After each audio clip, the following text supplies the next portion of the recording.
السلام علیکم ورحمۃ اللہ وبرکاتہ۔ میرے دوستو، آپ کو معلوم ہے کہ ہم نے نورانی قاعدہ باقاعدہ طور پر تجوید کے ساتھ تلفظ کے ساتھ پڑھنا شروع کیا تھا، اور اس کے الحمدللہ 4 سبق مکمل ہو چکے ہیں، اور آج ہم 5واں سبق شروع کر رہے ہیں۔ تو میں امید کرتا ہوں آپ نے وہ اسباق اچھی طرح یاد کیے ہوں گے، تلفظ کے ساتھ یاد کیے ہوں گے، اور یاد کرنے کے بعد ان کے باقاعدہ طور پر پریکٹس بھی کی ہوگی۔ اور جن دوستوں نے ابھی تک ان کی پریکٹس نہیں کی، ان کو اچھی طرح یاد نہیں کیا، تو ان سے گزارش ہے کہ ان کو اچھی طرح آپ یاد کریں۔ تو وہ حضرات جنہوں نے قرآن حکیم نہیں سیکھا، یا سیکھا تو ہے لیکن تلفظ کے ساتھ نہیں سیکھا، ان تمام حضرات کے لیے ہمارا یہ یوٹیوب چینل حرف قرآن اکیڈمی انشاءاللہ ایک رہنما ثابت ہوگا۔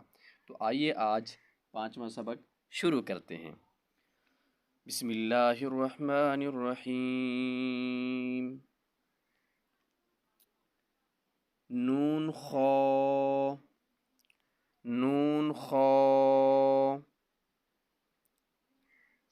یا حا، یا حا، با جیم، با جیم۔ ٹھیک ہے، آپ نے اسی طرح یاد کرنا ہے۔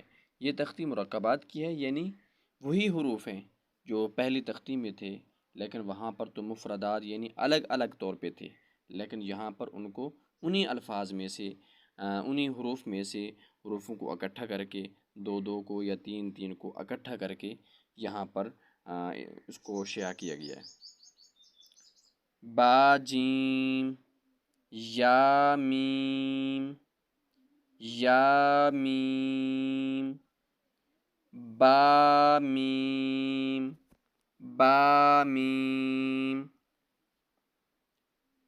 نون میم، نون میم، تا میم، تا میم، ثا میم، ثا میم، با یا، با یا، یا یا، یا یا، نون یا، نون یا، تا یا،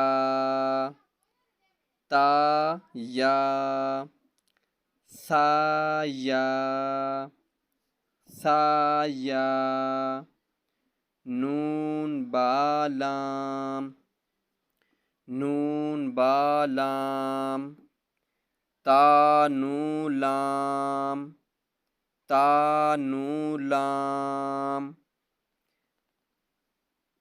با یا لام، با یا لام، یا تا لام، ثا ثا لام، ثا ثا لام، نون با نون، نون با نون، با نو نون،